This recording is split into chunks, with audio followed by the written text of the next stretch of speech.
News now from Fox again. The presidential race is in full force right now. Time is actually running out for the presidential candidates to rally their bases ahead of Tuesday. Both President Donald Trump and former Vice President Joe Biden are spending the day barnstorming, quite frankly, the Midwest. Rob DiRienzo is live in Des Moines, Iowa, where Biden was earlier today. Rob, how's it looking out there? Hey there, Daytona. Well, that's right. It is crunch time for both Trump and Biden. As you mentioned, they are barnstorming across the Midwest in several key battleground states.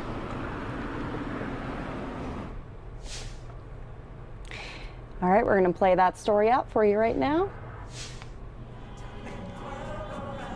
Joe Biden is picking up the pace on the campaign trail with less than 80 hours left to rally support. I don't take anything for granted. We're going to work for every single vote up to the last minute. At the drive-in rally in Des Moines, Biden said President Trump failed the country with his response to the pandemic. We don't cower, and nor do I, never will we.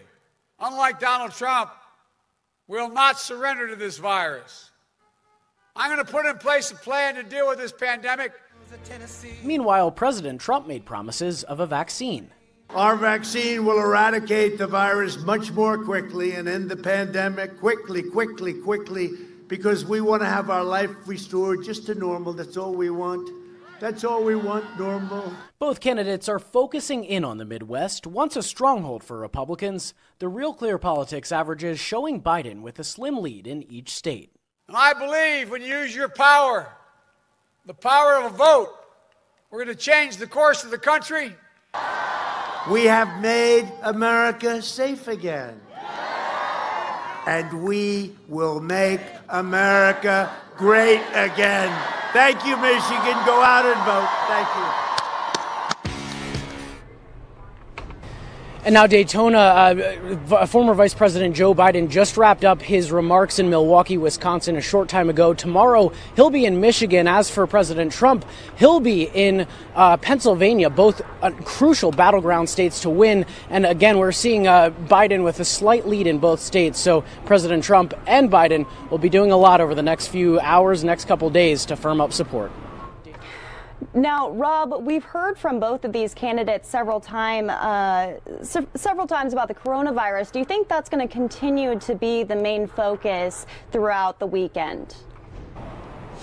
Well, definitely. I mean, you heard in that report that Biden really blames President Trump for just the continuing of the pandemic. He lays the blame on President Trump for not following the advice of doctors, in his words.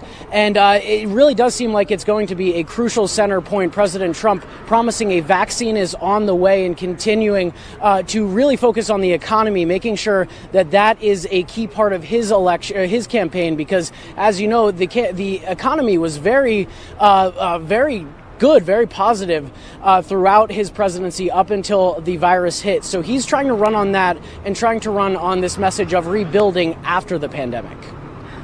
Rob, the polls are getting a little bit tighter. We've seen the newest Fox polls saying that they're just points apart right now. Do you think that's going to make any difference with the coming weekend as well, as campaigning continues?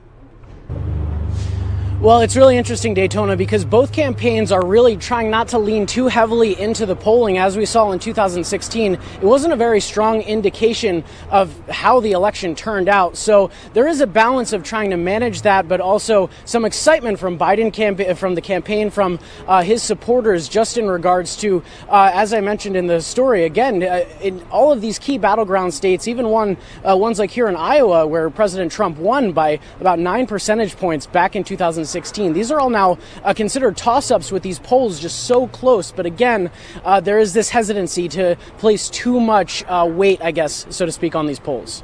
All right. Thank you so much. Rob DiRienzo out there in Des Moines, Iowa. Always exciting in Des Moines. Again, you're watching News Now from Fox. Like we said, we've had a busy week and we've got a busy weekend as well. We're not stopping when it